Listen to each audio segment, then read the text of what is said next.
So here's the fun part. This is where we get to actually add the transactions to QuickBooks. While they're all sitting here, they're not technically on your books. They won't show up in your reports or affect your profit and loss or balance sheet.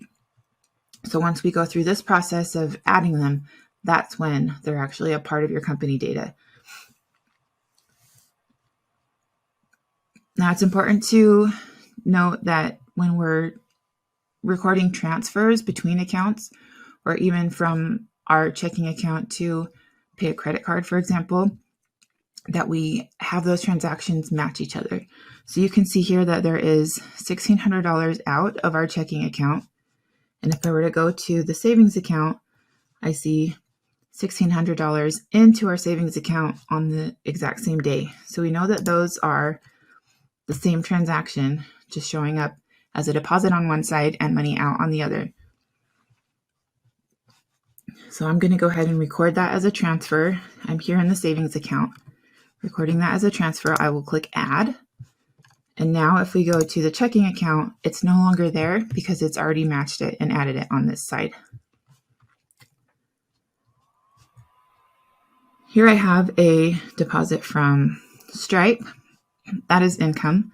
And what we can do, because there are a lot of Stripe deposits here on my books, I can create a rule so that it will automatically categorize all of my Stripe deposits as income. So I'm going to click on that transaction, and then down here, click create a rule. And I'm going to call this Stripe income. And Stripe sometimes could be money out if it was, say, a refund or merchant fees, which is why I'm going to name this Stripe income. So this is money into my Chase checking account. I always like to use bank text rather than description because sometimes if we use description, it's going to miss things. So I'm going to say money in with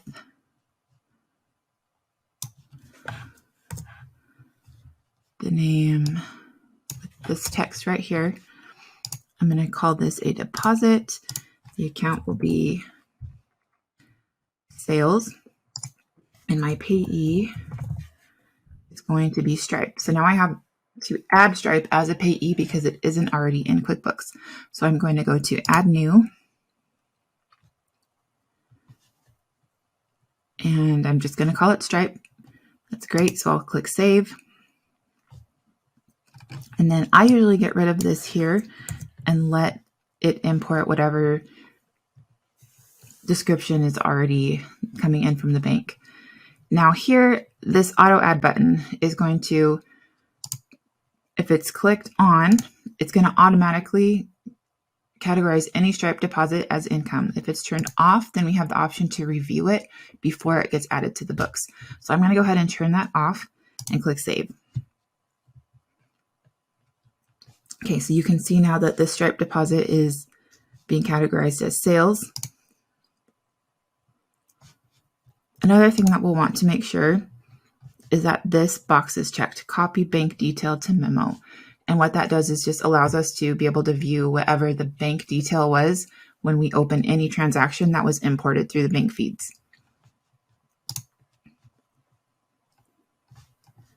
So we'll click add.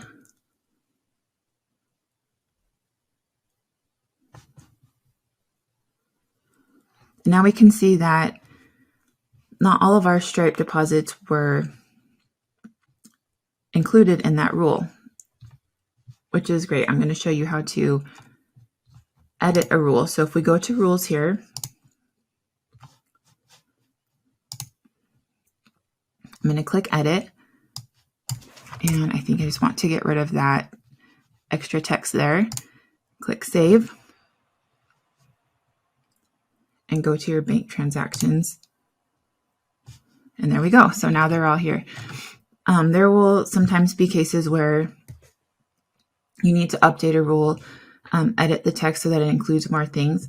Another thing that you can do with a rule is say, if it says Stripe, you can say or contains, and then you can add a different description that might still be the same thing. And you can add that there.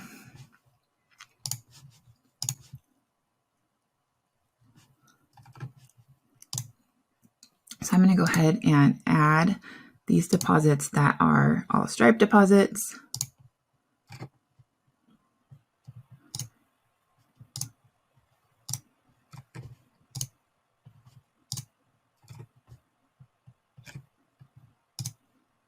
Okay. And I would just go down the list and do that same thing. Here's another deposit. This one is from Hudson Marketing. So I'm going to go ahead and enter Hudson Marketing. They are a client. So customer, Hudson Marketing, I'm going to click save. And this will also go to sales. So I'll just click add. Next we have Canva, which is a software. So I'm going to again add Canva as a vendor. Click save, and then that will go to my software subscriptions expense account, and I will click add. Okay, see here we have money out of Stripe. Now you might need to log into your merchant processor to see whether or not money out is a refund or Stripe fees. In this case, I know that it's a refund. So what I'm going to do is add customer name, and then I want to keep my refunds separate from my sales rather than have it just go against sales. So I'm going to call this refunds. And we can see here that refunds is not already an account in QuickBooks. So I'm going to add new account. This part is super important. I often see clients who added an account, but they accidentally leave it as a bank account. We don't want that to be a bank account. This is an income account. And I'm going to call it refunds.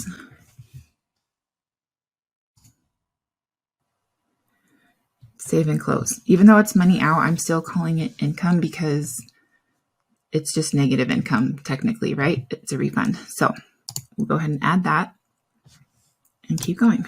So Z1 consultants.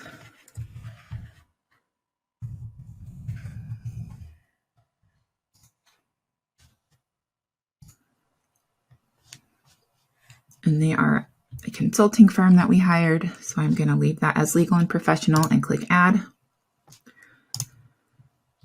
Betterment is employee retirement.